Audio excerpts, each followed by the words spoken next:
ইলিশ মাছের বিভিন্ন পদ,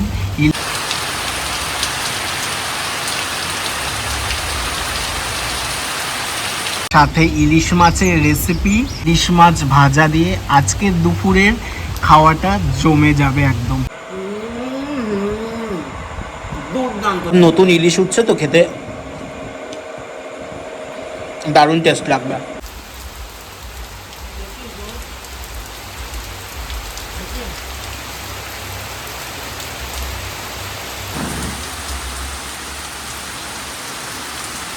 এই নেমে গেল ঝমঝমিয়ে বৃষ্টি। নমস্কার, মনসুন সিরিজের আরেকটি পার্ট নিয়ে হাজির হলাম। বাইরে শুরু হয়ে গেছে ঝমঝমিয়ে বৃষ্টি। যেহেতু এখন মনসুন সিজন, বর্ষাকাল, আর বর্ষাকালের মনসুন সিজনের বিভিন্ন রেসিপি নিয়ে আমরা তো হাজির হয়েছি। আজকের রেসিপিতে কি থাকছে তোমাদের সাথে শেয়ার। ঘড়িতে দুপুর 12টা আর শুরু হয়ে গেছে বাইরে এরকম ঝমঝমিয়ে বৃষ্টি। এখানে ইলিশ মাছ ভাজা, বাইরের ঝমঝমিয়ে বৃষ্টি, চারিদিকের কালো ঘন মেঘ। আর মনসুন সিজনের মনসুন সিরিজের আজকের এপিসোডে থাকছে সাথে ইলিশ মাছের রেসিপি, সাথে ইলিশ মাছের বিভিন্ন পদ, ইলিশ মাছ ভাজা দিয়ে আজকের দুপুরের খাওয়াটা জমে যাবে একদম। আর মনসুন সিজনের মনসুন সিরিজের আজকের এপিসোডে থাকছে ইলিশের বিভিন্ন রেসিপি।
তো গাইজ, বৃষ্টির দিনে নিয়ে বসে পড়েছি ইলিশ লাঞ্চ থালি। তো আজকে যেহেতু বৃষ্টি, আর আজকে হয়েছে ইলিশের রেসিপি, ইলিশ ভাজা আর হচ্ছে ইলিশ ভাপা। সকালে ইলিশ মাছটা খেতে ইচ্ছে করছিল না, কেননা ইলিশ মাছের তেলটা এত ভালো হয়েছিল, ওই জন্য আমি শুধু ইলিশ মাছের তেলটা দিয়ে ভাতটা খেয়েছি, পুরো ভাতটা। মানে বর্ষার প্রথম ইলিশ আজকে আমাদের হলো। এই ভাপাটা দিয়ে খেতে ইচ্ছে করছিল না, এই জন্য ভাবলাম রাতে ভাপাটা দিয়ে খাবো, এখন শুধু ইলিশ ভাজাটা দিয়েই খাই। ইলিশ ভাজা সাথে হচ্ছে একটু তেল ছিল, আর হচ্ছে মাছের তেলটা। তো তোমাদের সাথে সেটা শেয়ার করতে ভুলে গেছি, বিকজ আমার ফোনে চার্জ ছিল না একদম। ফোনটা চার্জে বসানো ছিল, প্লাস আমার খিদেও পেয়ে গেছিলো, এই জন্য আমি আর ভিডিওটা তখন ছাড়তে পারিনি। নিয়ে বসলাম রাতের ডিনারে এই ইলিশ ভাপা। আজকে ইলিশ ভাপাটা মা বললো দুর্দান্ত করেছিস, দুর্দান্ত। চলো, শুধুমাত্র ভাত নিয়েছি আর সাথে ইলিশ ভাপা। আজকে শুধু ইলিশ ভাপা দিয়েই খাবো, তো চলো।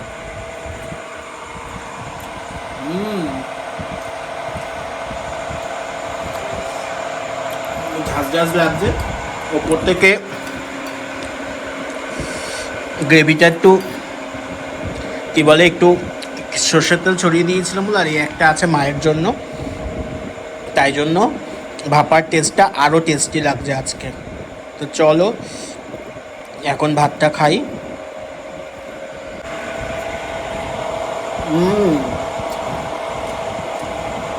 টেস্টি।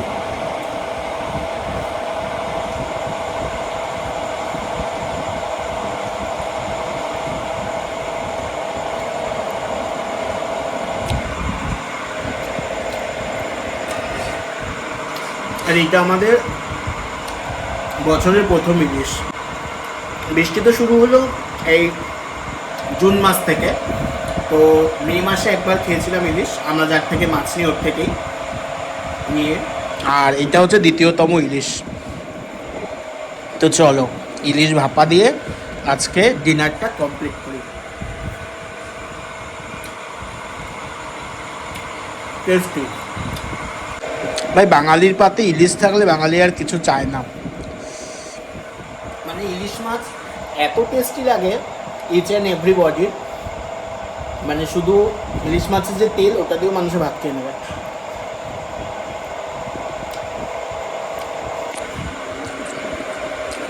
এই গ্রেভিটা দিয়ে একটু লঙ্কা টিপে নিয়ে ওপর থেকে ভাপায় কাঁচা লঙ্কা দিয়ে দিয়েছি, তারপরে একটুখানি ভাত নিয়ে চলো।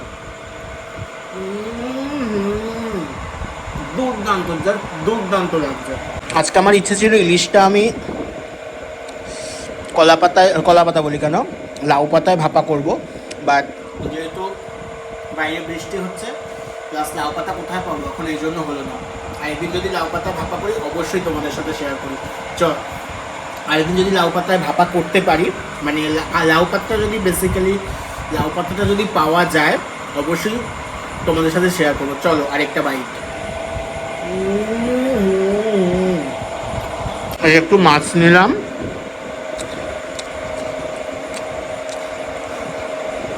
এখন নতুন ইলিশ উঠছে তো খেতে দারুণ টেস্ট লাগবে। আর বলতে পারবো না এগুলো ডায়মন্ড হারবারের ইলিশ কিনা, ডায়মন্ড হারবার ইলিশ হচ্ছে আলাদা লেভেলের টেস্ট। এই ভাত নিয়ে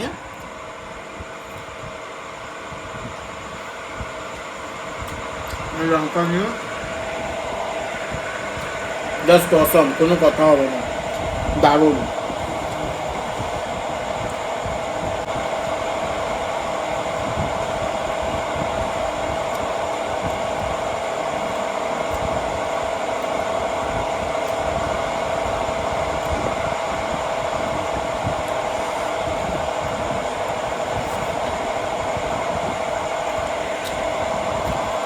খুব সুন্দর।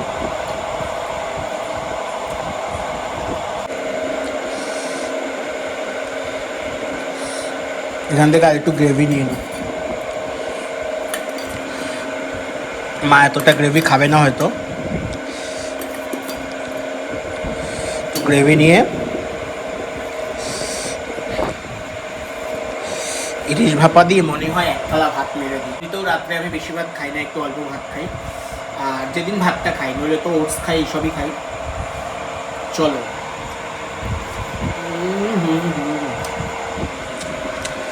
ইলিশ মাছটা আজকে এত সুস্বাদু সেদ্ধ হয়েছে, খুব সুন্দর, খুব সুন্দর। তো নিলাম,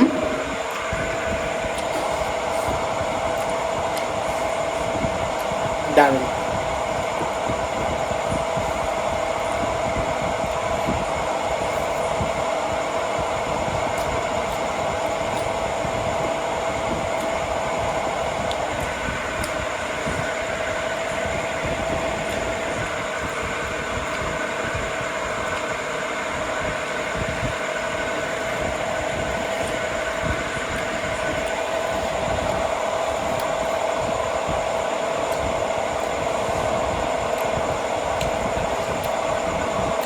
গ্রেভিটা এত ভালো হয়েছে, মার জন্য আমি রাখছি না মুটে, বারে বারে নিয়ে নিচ্ছি, কেননা আমার এত ভালো লেগেছে।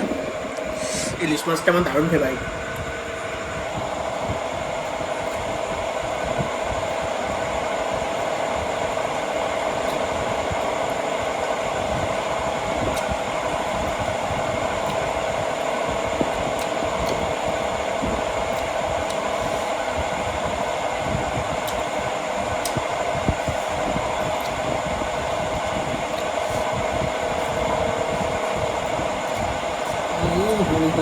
সর্ষের বাটা, তার মধ্যে সর্ষের তেল, দারুণ একটা ঝাঁজ আসছে, আসাম পুরো দুর্দান্ত।